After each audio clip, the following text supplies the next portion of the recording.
Magandang araw po sa inyo lahat. Ako po si Banat Bay at eto na, magkikwentuhan na naman tayo at magbabanatan. Eto po kasing trending ngayon po yung pagka-contempt ng kanang kamay ni VP Sara Duterte, yung kanya hong chief of staff. At alam nyo, ito talagang problema dito sa kamara na ito, itong mga congressman natin. Tapang-tapangan no? Bakit di nyo ginawa yan yung nandyan si VP Sara Duterte, di ba? Sana yun ang kinontempt nyo. Bakit itong tauhan lamang ni VP Sara Duterte ang kinakaya-kaya ninyo? At ang nakakalungkot po mga kababayan, ito po nakakalungkot dyan. Ang nagpa-contempt pa niyan ay yung isang convicted child abuser, pambihirang buhay reo. Again, convicted po ito ha, mga kababayan. Ito po ay convicted child abuser. Ang lakas ng loob mo, te, na ikaw pa talaga nagpa-contempt. Sandali nga, ano ho ba ang dahilan kung bakit nagpa-contempt? Bakit ba niya sinabi na dapat itong tauhan ni VP Sara Duterte ay i-contempt? Ha? Ito, panoorin po natin ha. At ito namang pong si Chihuahua tuloy. Si Congressman Chua, utu-utu naman. Sumunod naman dito sa isang convicted child abuser. Hindi di ba? Sana naman lang pinigilan mo. Wala sunod-sunuran ka Talagang kaya tuloy parang tama yung alleged na sinasabi ni Isko Moreno sa'yo na ikaw ay isang chihuahua. Ibig sabihin, ikaw ay sunod-sunuran lang. Diba? Pinatutunayan mo dyan sa hindi mo pagpalag. Dahil may maliho may mali. May maliho sa ano. Eto panoorin po natin yung buong eksena. Kung ano po ang nag-trigger dito sa mga animal. Animal. Pasensya na. Sa mga congressman na ito na i-contempt pang kanang kamay ni VP Sara Duterte. Panoorin ha. Walang kukurap. Ang kumarap ay kurap. Di. Biro lang kayo naman, no? Gago! Hindi, walang kukurap. Ibig sabihin, wala kayong manood lang kayo. Watch and learn. Pasok. I'll bring you back to another document. August 21, 2024. Huli na naman po kayong sumulat kay chairman ng COA. Etong congressman na ito, parang lasing, no? Hindi, alam mo iba ito kasi ano pa lang talagang laging nang pasigaw na mano na naman kayo Sumulat kayo sa COA Congressman, pag pumapasok po ba kayo, lasing po ba kayo? Ako nagtatanong lang. Lasing o may amats? Hindi, lasing, ibig ko sabihin. Wala tayong ibig sabihin iba. Kasi pag nagsalita, katong laging pasigaw Hindi kasi di ba mga lasing, pansinin ninyo, ang mga lasing parang mga bingi, di ba? Lagi na lang pasigaw. Pag mga lasing na, nag-iusap-usap ng pasigaw Para na lang laging Ito congressman na ito, parang gayan to Kaya nga tinatanong natin, ikaw ba ay lasing? Tatanong lang naman po. At dito, sa laman po ng sulat ninyo, ipinapakiusap ninyo na kung maaari, wag i-share ang audit observation ng COA sa Kongreso. Yan ang pinagpuputok ng butsi na itong mga congressman na ito. Yung sulat ni Chief of Staff sa COA na kung maaari wag daw i-share. Okay? Yung findings. Mamaya, meron nung dahilan niya kung bakit. I-explain nun natin kung bakit hindi pa dapat i-share. Okay? Hindi sa tinatago. Alamin nun natin ang konteksto. Bakit ba ayaw ni Chief of Staff na siya po ay itong COA ay i-share kagad sa kamera? Bakit ba ayaw? Sana man lang alamin kung bakit sumulat. Yeah, ito. Kaya lang hinatulang kagad eh. Noong August 13, 2024, nag-issue ang House Committee ng Appropriations ng subpoena. Duces Tecum sa COA kaugnay ng COA Audit Report tungkol sa pondo ng OVP at DepEd. Matapos ang ilang budget hearing kung saan tinalakay ang paggastos ng OVP at ng DepEd Secretary ng pondong ito na umaabot ng 125 million pesos sa loob lamang ng labing isang araw. Totoo po ba ito?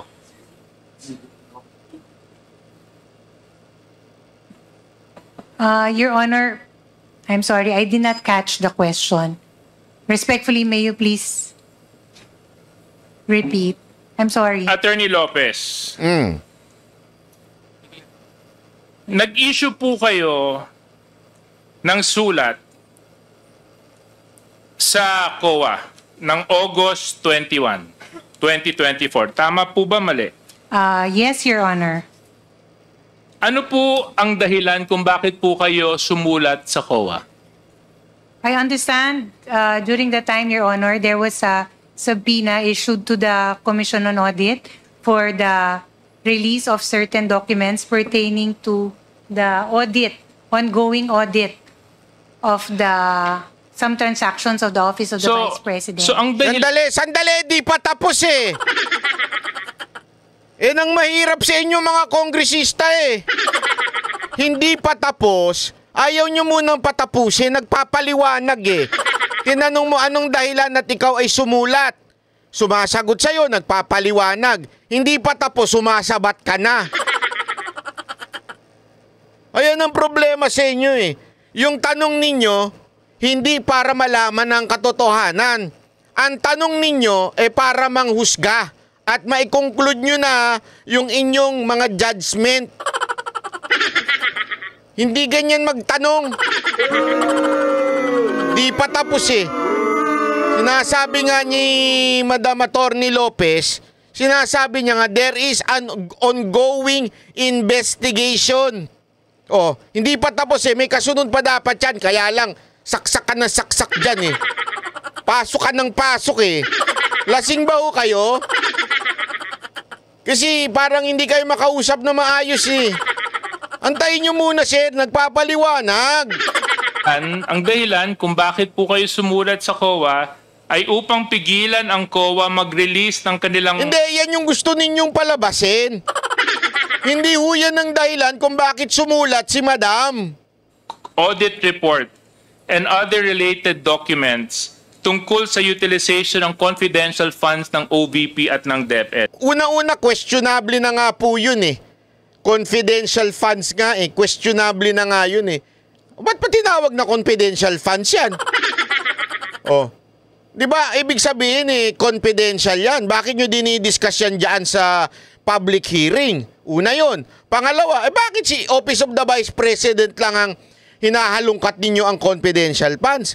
Ang dami-dami sa departamento ng gobyernong ito na may confidential funds, hindi nyo naman hinahalungkat. Halatang sinisingle out ninyo etong Office of the Vice President.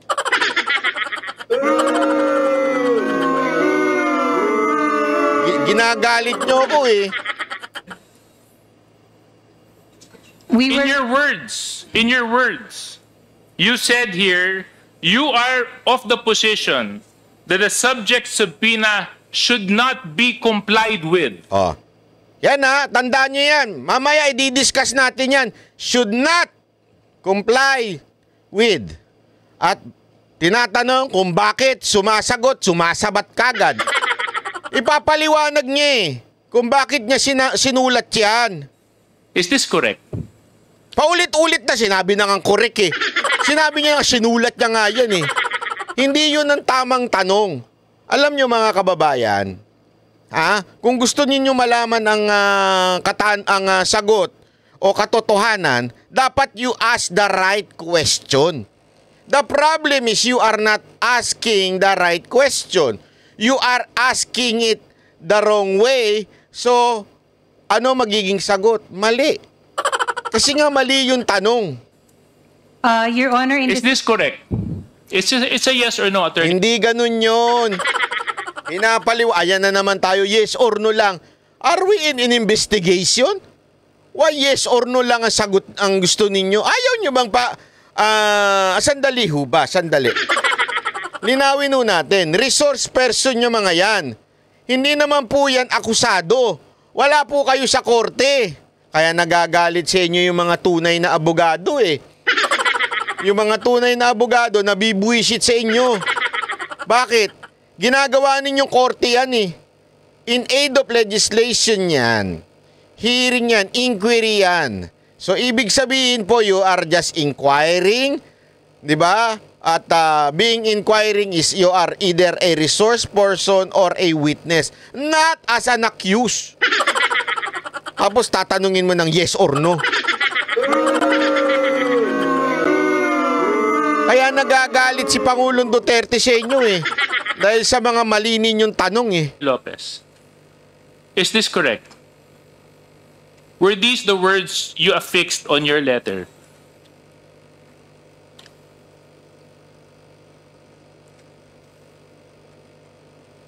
Your Honor. It's a yes or no, Attorney Lopez. Bakit ayaw mo talagang hindi, yes or no lang yan. Ganyan po ba kayo sa asawa ninyo, sa jowa ninyo? Yes or no lang? Hindi ba pwede magpaliwanag? Grabe naman po kayo, sir. Hindi ho kayo ang Panginoon, ha? Hindi ho kayo ang hari ng Pilipinas na kailangan yes or no lang ang sagot? Oo lang po at hindi. Nandito po yung copy ng sulat. Kung gusto niyo po, bigyan ko po kayo ng copy ng sulat ninyo. May I please At have... saka nandito po yung signature ninyo. Kopya. Sulat. Lasing po ba kayo, sir? Your Honor, respectfully, may I request a copy of the said letter? Lasing po ba kayo, sir? So I can- Comsec, can you please give this to the person who has lost her memory? Give this person to the person that loses her memory. Kita nyo kung gaano kayo ka-condescending? Di ba? Ang babastos nyo eh. Sa totoo lang, sir, ang babastos ng nyo, pagkakaugali ninyo. Kayo kaya ang ganyanin. Hindi kayo pwedeng ganyanin kasi congressman kayo. Kayo ang bida. Kayo ang hari. Napaka-condescending. Give this letter to the person who na nakakalimot dyan. Ganyan pa eh, may ganyan pa eh.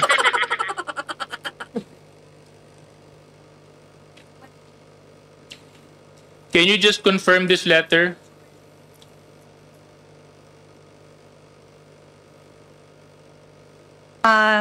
Yes, Your Honor. Okay. Indicated in Anyway, the second Comsec, can I have paragraph. my copy back? Since she has confirmed the letter. Okay. Thank you. Grabe.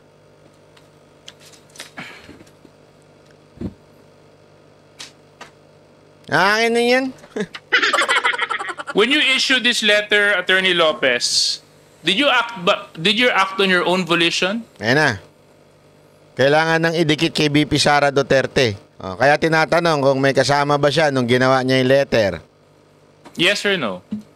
No, Your Honor. Hindi. Hindi kayo nag-iisa. So, sino ang kasama ninyo nung ito po ay inyong... Diretsoy mo na tanong. Diretsoy mo na. Paligoy-ligoy ka pa eh. Kasama ba si Duterte? Ganunin mo na. Paligoy-ligoy ka pa eh. Kasama mo si Duterte? Dating sa Commission on Audit na hindi dapat sila sumunod sa subpoena duces tecum ng Kongreso. Your Honor, this was a matter I consulted with Mr. Lemuel Ortonio. Kayong dalawa lang. Yes, Your Honor, for the matter of the requesting COA. So, ang sinasabi mo, walang alam si Vice President tungkol dito? Yun! Tinumbok mo rin, sir. Tayo naglolokohan pa eh. Sinasabi mo bang walang kinalaman dito si Vice President Sara Duterte? Alam naman po natin, yung pagdinig na yan, yung hearing nyo na yan, para pabagsakin ng mga Duterte, lalong-lalo na si VP Sara Duterte, para sa amo ninyong si Tambaluslos. Huwag na tayo maglokohan. Your Honor, it was a letter that... Ma'am, it's a yes or no. Let's not make life... And yeah, to make your life harder for us. That's yes or no lang. Bakit ganun? Sir, bakit ganun? Ako talaga medyo nababastusan ako sa tanong ninyo, sir, ha? Bakit yes or no lang? Hindi pwede magpaliwanag? Kayo lang ho ba ang merong karapatang magsalita? Akusado po ba yung kinakausap ninyo? O resource person? Kasi kayo masyado kayo difficult. May kinalaman ba ang Vice Presidente sa sulat na ito? Oo, hindi. Opo, yes. So, she knew about the letter. Yun lang naman nila. Gusto nila malaman Alam na natin ibig sabihin yan. Talagang kailangan makahanap, makapagukay ng dahilan para i-impeach si VP Sara Duterte.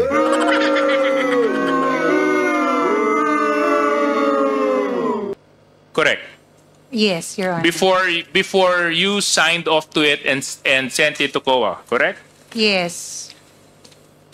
So, kayo po ba, Attorney Lopez, kasi ang dating po sa amin nito ay, una, hindi nun nire-respeto yung subpina. Una, hindi nyo nire-respeto yung subpina ng kamera, ha? Hindi ko alam kung pasosyal ito at konyo ito. Sorry, hindi daw maganda yung salitang konyo. Pero ibig ko lang sabihin nasa alta sa syudad.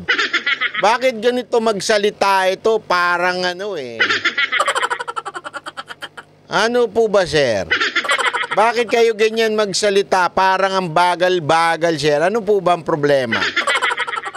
Kayo po ba nakainom? O talagang sosyal lang kayo, sir, at ganyan kayo magsalita para kayo si Dan Fernandez? Hindi, ganyan si sir Authority ng Kongreso. Pangalawa, parang sinusupil nyo yung karapatan ng mamamayan malaman. Hindi, kasi hindi mo pinagpapaliwanag Kaya mo muna magsalita, puro kayong daldal ng daldal Alam nyo, sir, nagtawag pa kayo na resource person. Kung hindi nyo rin naman pagsasalitain, kung hindi nyo rin naman pagpapaliwanagin, nagpatawag pa kayo na resource person. Sana pala, tinawag nyo na lang silang accused. Ikaw ay isang akusado, pumunta ka dito sa Senate hearing para ikaw ay hahatulan namin. Di ba? Tama, mali. Di ba? Hindi. Dapat kasi Paano ginagamit ang pondo ng mga ahensya na pinagkakatiwalaan ng mamamayan? Na pagdating sa oversight function ng mababang kapulungan at ng Senado, kung ito man ay kanilang gagamitin, ito ay hindi nyo kinikilala. Dahil sa sulat na ito, ipinapakiusap ninyo sa COA na huwag sumunod sa subpoena na in-issue ng Kongreso para hindi ibigay ang COA report sa Kongreso. At sa aking pananaw, this is one way of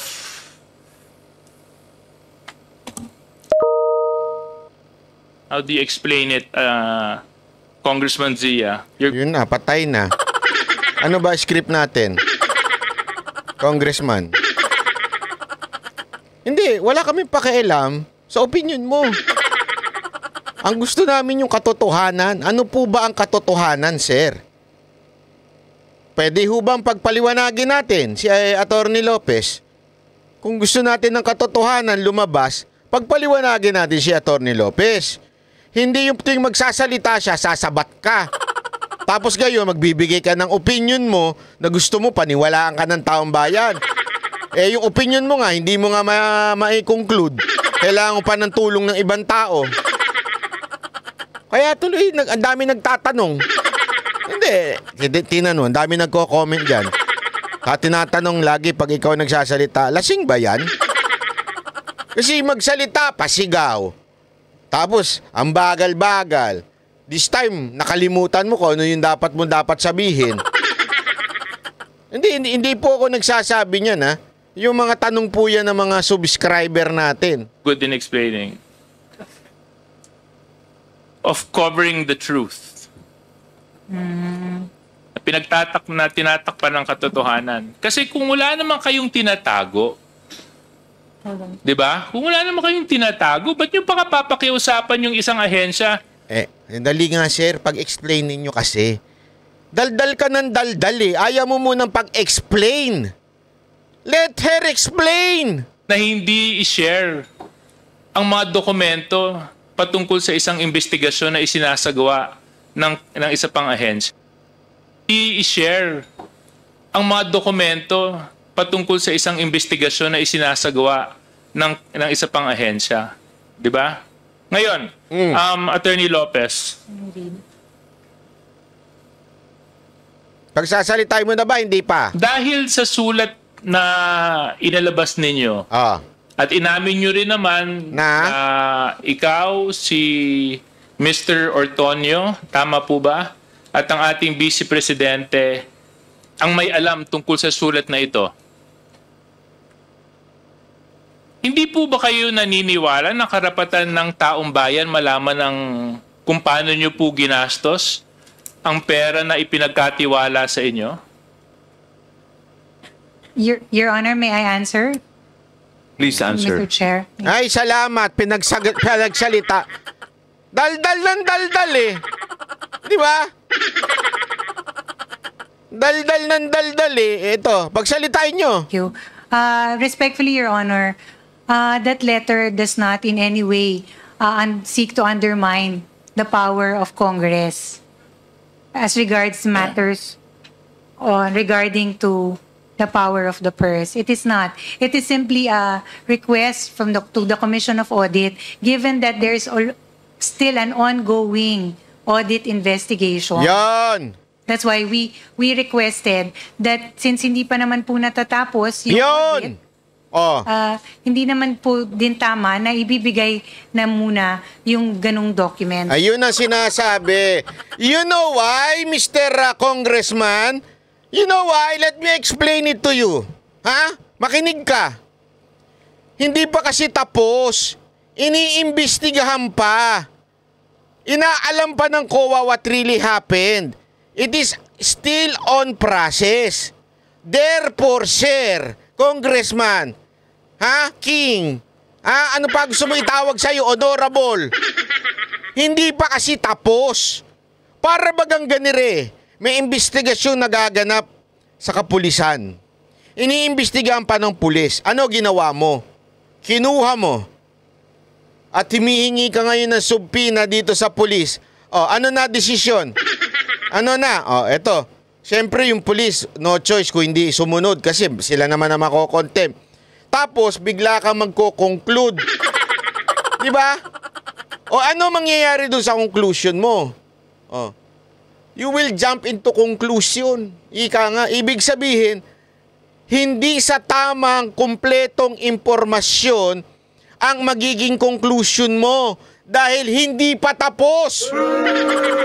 Anak ng tutsang kalabaw na pinagdikit-dikit, Napakasimple. Ano to, grade 1? Hindi pa nga, eto pa on process pa eh. Kaya nga nakiusap etong Chief of Staff na si Attorney Sanchez. Attorney Lopez pala. Sorry. Mali pangalan. Yung kabila yun eh, Lopez. Na nakikiusap siya, wag mo nang ilabas kasi merong ongoing investigation kayong ginagawa. Kung maaari, wag nyo munang ilabas. Dahil yan pa ay still on process. Yun lang naman po ang pakiusap ng OBP. Kayo naman, sir, hinuhusgahan nyo na kagad. Are you undermining us? Ganun na kagad. Are you? Hindi pala, mabagal pala. Are you undermining the House of Representatives?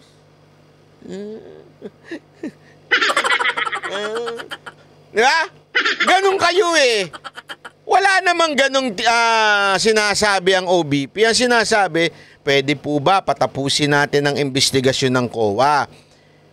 Diba? Kasi ganyan ang lagi nangyayari. Mag-i-issue ang COA that there is something wrong with or whatsoever, o napansin namin na may ganitong klaseng problema. Ngayon, ano ang tamang proseso? Pag napansin ng COA, papagpapaliwanagin yung departamento na yun. O, paliwanag nyo bakit naging ganito. O, tapos ipapaliwanag nila. Kaya pala ganito lang, kaya pala ganito. O, doon, after nun, magkukonclude ang COA. Sasabihin ba ng COA, meron kayong kasalanan o meron kayong hindi ginawa. O kaya naman, sasabihin ng COA, okay, tama yan. Tama yung ginawa nyo. Kaya pala, ganito naging konklusyon nito. Kasi pinagpaliwanag muna. Naandun pa lang sa proseso na yon. Kayong kamera, hiningi nyo na kaagad, doon pa lang sa question na, sandali, may problema ata dito. Hindi pa tapos, nag-conclude na kayo. Anong tawag sa inyo? Konkludero? Kayo na nga ang House of Contempt eh. Kayo pa rin ng House of Conclude.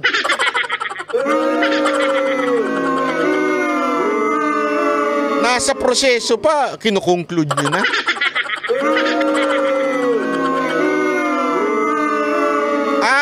Minamadali kasi impeachment. Ganun talaga yun eh. Gago!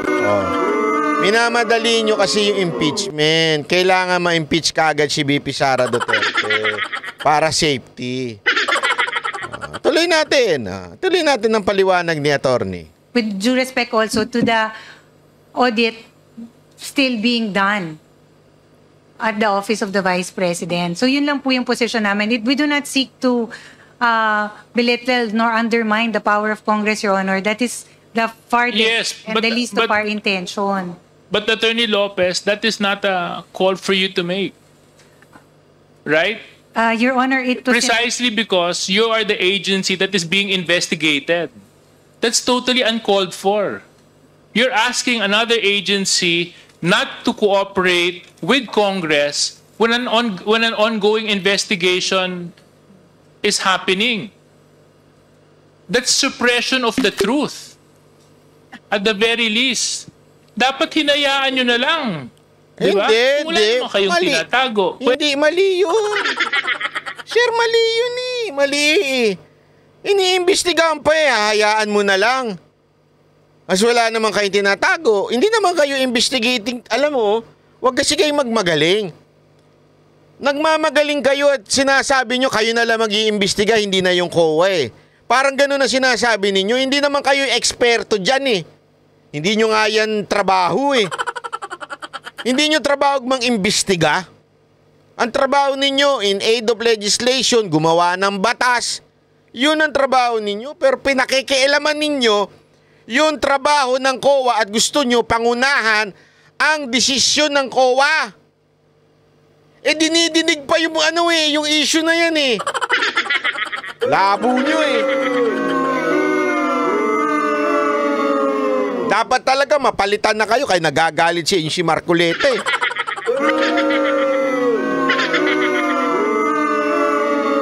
Hindi nyo naman po ipaliwanag yun dito pag nag-hearing na tayo. Kasi nandito po sa sulat ninyo, parang pinipigilan nyo yung COA at pinapakita nyo na huwag nyong ibigay. Wala kang pinakikinggan eh. Ko po ay hindi po tama. Hindi, ikaw ang hindi tama. Hindi po tama sa palagay mo lang yan. Maraming aspeto ng pagtingin at pananaw. Kasi ano mo lang yan? maaaring tama ang sinabi ninyo. Ikaw lang nagsabi niyan. Na hindi pa kumpleto yung pagsusuri na ginagawa ng COA. Kaya nga. But that's not your call to make eh. Hindi! That's COA's call to make, which they have... Kaya nga, nakiusap. You're telling it's COA's Alam mo natin, kung ang merong panawagan sa ganong klase, sila merong responsibilidad o ika nga sila may karapatan. Kaya nga nakikiusap. Yung problema sa inyo, gusto nyo na kagad tumalon sa conclusion eh. Kasi nga, hindi naman kasi kayo for aid of knowing the truth. You are really to just persecute Vice President Sara Duterte. Halatang halata kayo, sir. Halatang halata. Emphasized many times while they've been here. But for this letter, Attorney Lopez, mukha po kasing talagang ayaw niyong malaman ng taong bayan kung paano niyo po ginastos yung 612 conclusion mo lang yan. Ikaw lang nagsabi niyan, huwag kang million pesos na confidential funds ng Office of the Vice President at pati po ng DepEd. Hindi, conclusion niyo lang. Sinasabi kasi dito sa sulat na ito na tama. Ayan. Ito pa, isa pa to ha. Ito, naturingan teacher, pero ang hina ng ng logic. Ay, alam mo, hina ng logic nito. Bakit teachers? Di ba ano yan eh? Act teachers yan eh. Party list eh. They're representing teachers kuno. Pero pagdating sa pag-uunawa, ang hina. Papaliwanag ko sa inyo kung bakit ang hina ng kokote nito ha. Tingnan nyo yung dahilan niya ha. Tingnan nyo. Panoorin ninyo. Kayo na magsabi. Request lang sa COA na wag pagbigyan yung aming... Wag pagbigyan? Request lang, di ba? Sinasabi nyo, request lang? Wag pagbigyan? Mga condescending talaga itong mga to eh. Itong, totoo naman, child abuser, convicted. Yan ang sinabi ng batas. Convicted child abuser. Request for the subpoena? It was really just a request directed. Request lang naman yan. Tingnan ninyo ha, tingnan ninyo. Walang kukurap dahil maraming... Walang kukurap. Tingnan ninyo yung paliwanag ni Franz Castro ha. Tingnan ninyo. To the Commission on Audit, Your Honor. Pero, Mr. Chair, on the second paragraph nung kanyang letter, letter po ni Attorney Lopez, nakalagay dito, we are of the position that the subject subpoena should not. Yan. Yan ang kanyang argument. Ang ginamit daw kasi should not.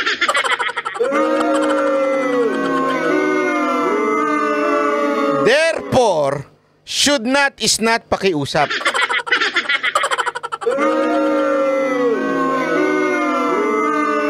Naturingan ka ring representante ng mga teacher pero hindi mo alam ang sinasabi mo ha.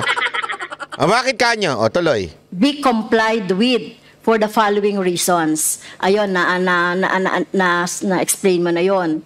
Ano po bang ibig sabihin ng should not? Are you commanding? Should not? Are you commanding? Ako nagtatanong lang ha. Bobo ka ba? Hindi, ako nagtatanong lang. Bobo ka ba? Anong should not? Are you not commanding daw? Should not is not a command. Ano ba? Gusto nyo malaman, mga kababayan? I-google ninyo. Magagalit si AI. Ako na mismo nag-google. Hindi, i-google ninyo. The difference between should not and must not. Ito, sagot ni AI. AI overview ng Google. Ayan sabi niya. Should not is used to give advice or express an opinion. Advice lang o opinion laang. While must not is issued to prohibit or forbid something. Ibig sabihin, yung should not is just an advice. It is not a demand like what this... Ay, nako. Ayan nakasulat pa. Basa. Should not used to give advice or express an opinion in a negative sentence. For example, you should visit the doctor soon. You should. Dapat ikaw ay pumunta. Ano yung must not? Used to prohibit or forbid something. For example, student must not copy their work from the internet. It is a command. Ang must not. Ayan, nakasulat pa sa baba. Must is used to express strong obligation for necessity. For example, one must obey the traffic rules to avoid accident. Must not is a serious modal and is more common in writing than in speaking. It has no question form or past tense form. Ibig sabihin, ang must not ang command. Ang should not is not a command. It is just an advice. Anak ng weteng. Ako, hindi ako matalino pero hindi ako bobo. Gago! Alam ko yan. Kaya nga nung una ko palang narinig, sandali, sabit siya na. When you say you should not do this, you should not do that, ibig sabihin, sinasabihan mo siya, wag mong gawin yan kasi hindi maganda yan. Di ba? Parang ano yan. Pero yun ay may choice ka. Ibig sabihin, you have the option of not following the advice na nagsabi sa'yo na you should not do that. Pero pag sinabi sa'yo, you must not do that. Or else. Di ba? May ganyan eh. You must not do that. Ibig sabihin, mas may diin yan. Yan ang command. Madam, how come you do not know that? Ako nagtatanong lang, madam. Bobo po ba kayo? Ako nagtatanong lamang po Tanong lang po yung salitang bobo. Bobo po ba kayo, madam? Kasi tila hindi nyo alam ibig sabihin ng should not at saka must not. Nagtatanong lang ako. Are you demanding the COA na wag sumunod doon sa subpoena duces tecum? Ayun, ulitin natin Ulitin natin yung bahagi na yan. Dito sa sulat na ito na tama ba request lang sa COA not be complied with for the following reasons. Ayun, na-explain mo na yon. Ano po bang ibig sabihin ng should not? Are you commanding? Are you demanding the COA na wag sumunod doon sa subpoena duces tecum? If Your Honor, Mr. Chair. Please continue, Attorney Lopez. Yes, if you read the entirety of the letter, it is really a respectful request sa Commission on Audit. We are not demanding them or instructing them. It is really a respectful request if you read in the entirety. Yes, oo. Pero pag should kasi parang demanding na yon, commanding na yon para sa akin, no? Para sa iyo may sarili kang bokabularyo.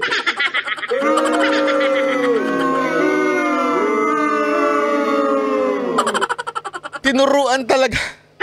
Hindi ko naman nilalait to, ano? Saang universidad po ba kayo graduate? University of Mountain? Galing po ba kayo sa bundok? Tinuruan nyo pa yung abogado?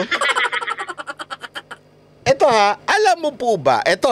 Alam ko ito kasi abogado tatay ko eh.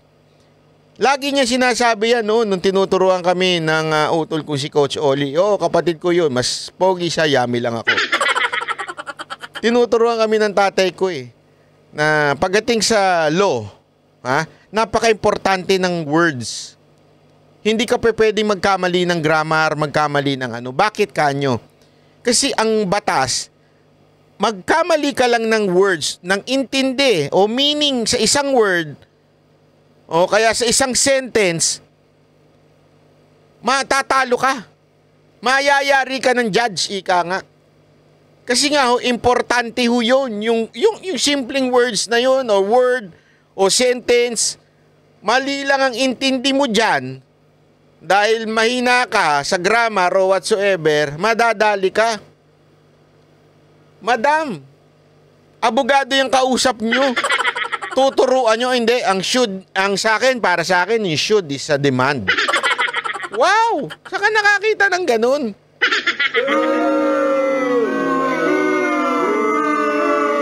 Ang nakakahiya dito mga kababayan, ito pa po ang representante ng mga teacher.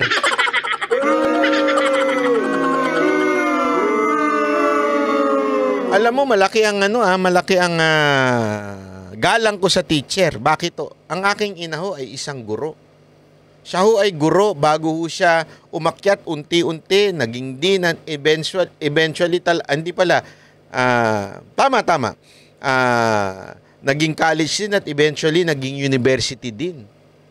From a teacher, ginapang niya yan. Kaya alam ko, ang hirap at matinding kailangan pagdaanan na pag-aaral. Kasi naalala ko noon, nagtuturo ang nanay ko noon, profesor. Tapos siya po ay nagma-masters pa, nagpi-PhD pa, para lang maabot yung pagiging university din kasi may requirement yun. Kailangan maalam ka talaga. Ganon katalino ang aking ina bilang isang guro. Kaya hindi ko papayag. Ito ang representante nating mga guro. Should not is a command. Wow! How come? How come? Saan mo nakuha yung pag-aaral mong yan? Okay. Yes, and may I also add... Yes, kung hindi ito demanding, commanding, parang siga-siga ba yung Office of the Vice President na utusan yung OVP? Hindi nga eh! Na utusan ang COA na hindi kami sundin ang Congress or House of Representatives? Your Honor, Mr. Chair, hindi po siga-siga. Diyan po tayo, kaya nga sinasabi ko sa inyo, diyan nagkakadalihan, di ba? That is why it is very important na hindi gawing parang husgado ang Kamara. Bakit? Hindi ho kasi mga abogado ang naandyan. Yan ang problema eh. Naglagay kayo ng mga ganyan na congressman na wala namang alam sa tamang mga salitang ginagamit, tapos sasabihin niya, ikukonclude na lang niya, nagdedeman kayo. O hindi, inuutusan nyo. Gusto nyo ma-undermine kaming Congress. Because of the simple word na should not. Anak ng tutsang kalabaw.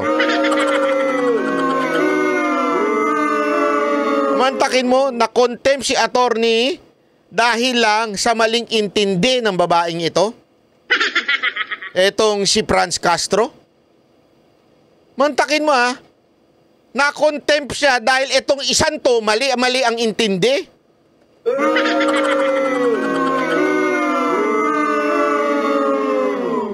Abay, isang malaki hong kabalastugan tong ginagawa ng Kamara. Ang OVP. It is really just a respectful request, Your Honor, for them to consider. Yan, tingnan mo, paulit-ulit na nga sinasabi, it is a respectful request. Eto ikaw na yung nagsulat. Ikaw nakakaintindi sa sulat mo. Pinapaliwanag mo na nga, it is a respectful request. Ayaw pang maniwala nitong babaeng si Franz Castro na to. Tingnan mo gagawin niya. Pinapaliwanag na nga nung taong nagsulat kung anong ibig niyang sabihin. Ayaw pang paniwalaan nitong Franz Castro. Our position. Like all position papers filed, ito po yung we feel that these are the issues that we needed to raise. So, which we addressed to the Commission on Audit. Okay. So kanina, Mr. Chair, binanggit na ating mga colleagues yung mga dahilan kung bakit mali ang paniniwala ng Office of the Vice President, kung bakit we are holding a hearing in aid of legislation dahil sabi nila wala pa daw batas o wala pa daw panukalang batas. So kaya nga tayo nag-hear ng, 'di ba? Malinaw naman na 'yan. Pero dito sa letter na ito, Mr. Chair, may plano talaga ang Office of the so itong letter na to ang dahilan kung bakit mako-contempt si Madam. Napakatako. Kung pwede lang talaga magmura, mapapamura talaga ako. Ayoko lang talagang sabihin magmura President na mag-interfere doon sa ating conduct ng ating proceedings. Dahil dito, Mr. Chair, I'm sorry, Attorney Lopez, dahil ikaw yung nakapirma dito And according to our rule, one of the reasons on the undue is the undue interference in the conduct of proceedings. So may I move, Mr. Chairs, na nag-violate si Attorney Lopez dito sa ating proceedings or do sa ating trabaho due to this Section 11, letter F, undue interference in the conduct of proceedings. May I move to cite Attorney Lopez in contempt. Ito ang problema. Nag-contempt ito, ha? Wala na ngang alam, mali-mali ang pagkaintindi, tapos yung kanilang chairman na si Chua, hindi man lang pumalag. Isa din kasing walang alam.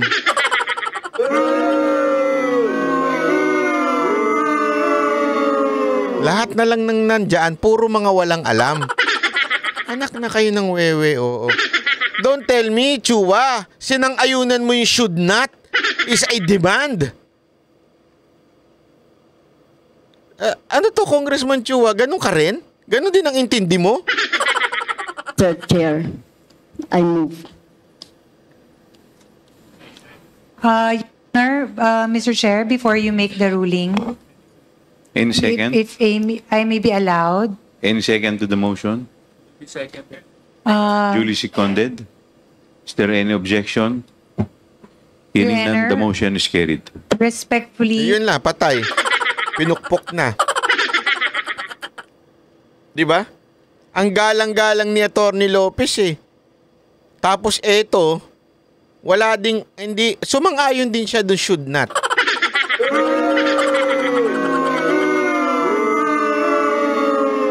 Sa tingin ko, mga sir, dapat mag-research muna kayo. I-google nyo muna yung should not and must not. Di ba? Na maintindihan nyo. Ang ibig sabihin po ng should not is just an opinion na sa tingin namin, hindi dapat yan. Yun ang sinasabi ng OBP. Sa Tagalog hindi dapat yan. Pero syempre, kayo magdidesisyon kasi kayo ang COA. So advice ho yun sa COA. Hindi dapat yan. Huwag ganun. Ang mali-mali intindi ninyo tapos bigla kayo magpapasite in contempt. Grabe na ho itong nangyayari sa bayan natin. Nakakalungkot naman sobra ito.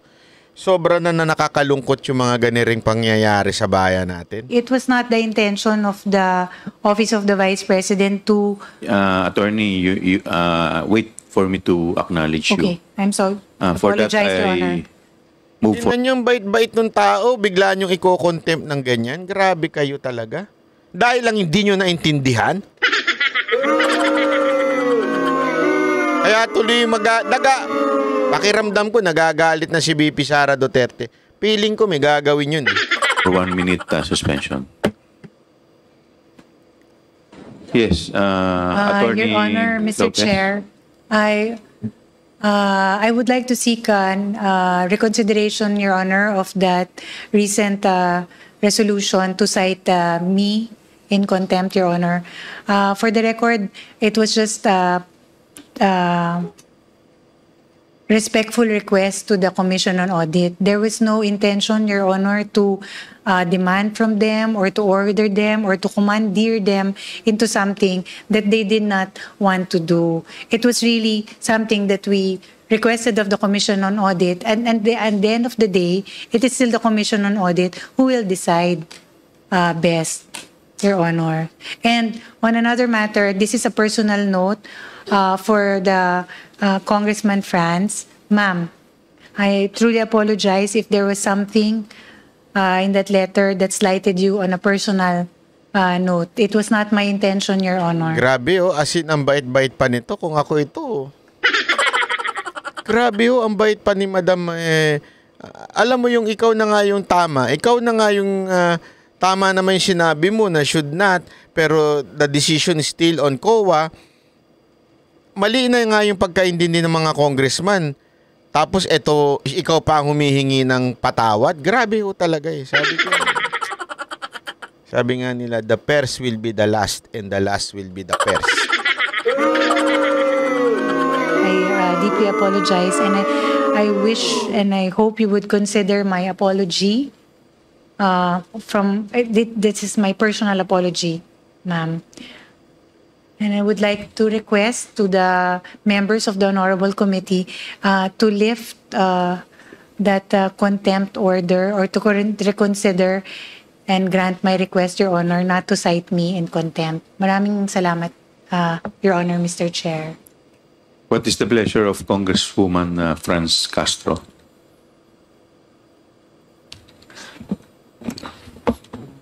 Well, Mr. Chair. Walang puso yan. Alam naman natin ugali niya. Alam naman natin kung sino mga kasamahan yan. Walang puso yan. On a personal... Ikaw naman, Chuba, tinanong mo pa. No, the apology is accepted. However, in the totality of the discussion from 10 o'clock up to now, nakita natin, Mr. Chair, no, very evasive. Evasive. Alam mo, pag pinanood mo yung buong hearing, wala ka makikitang evasive kay Atty. Lopez eh. Kayo nga yung mga condescending magtanong eh. Kayo yung mga pabalabag yung tanong ninyo. Anyway, ito na nga po nangyari. Natuluyan po si Madam. Natuluyan po makontempt si Madam. Kulong po siya until magkaroon uli ng hearing, which is sa Monday. So, kulong siya Thursday, mula kanina, Wednesday, Thursday, Friday, Saturday, Sunday. So, 5 araw siyang kulong. Monday, dun pa lang siya makakabalik dyan sa hearing at dyan pa uli siya mapapalaya. Depende pa po yan. Pag meron na naman silang hindi nagustuhang sagot, hindi naman po kasi ang tanong is yung katotohanan eh. Basta meron silang hindi nagustuhang sagot, iko-contempt nila. Parang yun nangyari kay Garma. Diba? Yung kay Garma, kinontempt. Hindi nagustuhan yung sagot. Hanggang dun sa sumunod na hearing, bumaligtad na si Garma. Kung ano-ano na pinagsasabi niya laban sa mga Duterte. I hope hindi yan mangyari kay Chief of Staff. Kasi baka yan na naman ang istilong gawin nila eh. Diba? Hindi, sa tingin ninyo mga kababayan, isulat nyo nga dyan yung inyong komento. Kasi baka mamaya, yan na naman ang estilo. Hindi namin gusto sagot mo. Contempt ka. Tapos biglang kakausapin siya. Ilaglag mo si VP Sara Duterte. Ito sabihin mo, ito ganito. Pambira. Nangyari na yan eh. Ganito gawin mo. Ito bitawan mo ha. Para laglag si VP Sara Duterte ha. Tapos makakalaya ka na.